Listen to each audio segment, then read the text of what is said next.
साथीहरू हाम्रो चाहिँ आज अब दिवाली सकेको पनि एक दिन भइहाल्यो र हामी चाहिँ यो खाँदैछौँ हामी र चिकन विङ्स र यसमा निम्बु हल्का लगाउँदै अनि अलिकति यो हेर्नुहोस् डल्ले खोर्सानीको यस्तो हालत भइसकिहालेको छ।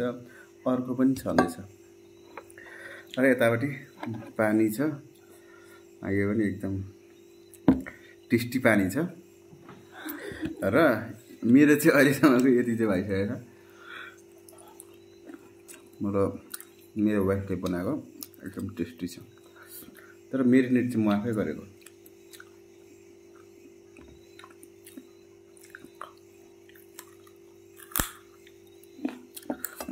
वाइफ चाहिँ यहीँ हुनुहुन्छ तर फोटोमा चाहिँ आउनु भएको छैन।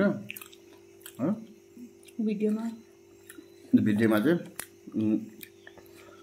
किन भन्दाखेरि चाहिँ खानुमा बिजी छिन्दाखेरि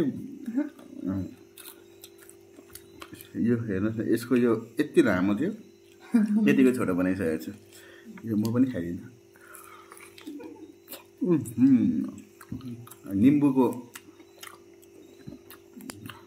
निम्बुको टेस्ट अझै है, यसले क्या हाम्रो त्यो फ्लेभरमा एकदम बुस्ट गरेको।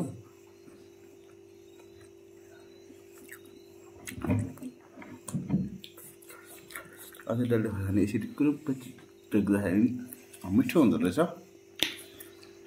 कस्तो लाग्यो तिमीलाई? पिरो? डल्ले खोर्सानी पिरो? कुन चाहिँ खान्छ? कुन चाहिँ डिस खान्छ? म यो खान हल्का दुईजनाको मुखबाङ गरौँ भनेको थिएँ, तर अफसोस मेरो वाइफले सपोर्ट गरेन। त्यही कारण म मात्रै छु फ्रेममा चाहिँ। अब पनि केही छैन, यस्तै हो।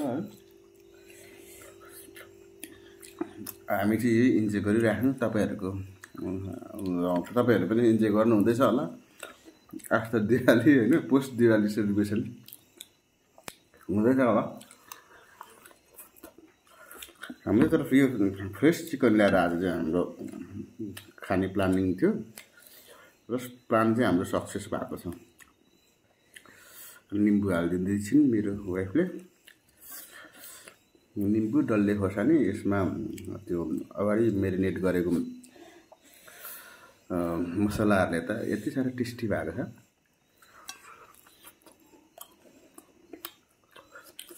मेरो आमाले चाहिँ यस्तो बनाएकोहरू अलिक मन पराउनु हुँदैन, किनभने उहाँ चाहिँ साधु हुनुहुन्छ। त्यो साधु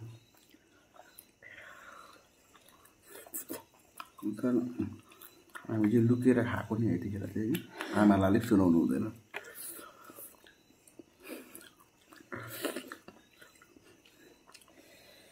खानु त दिनुहुन्छ, कराउँदै भयो नि। आमाले माथि पकाउनु भन्छन्, तर मैले घरभित्रै पकाइदिएको हो।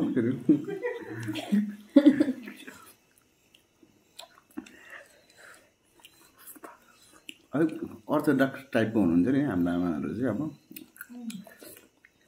त्यही कारण चाहिँ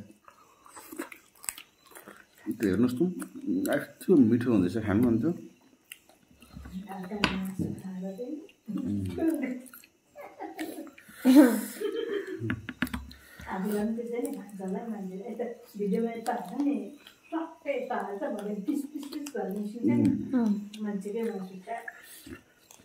दाँत पनि उयो हुँदैछ कि बेसी स्पिडमा चलेर। हुन्छ, thank you so much for watching my video. Thank you.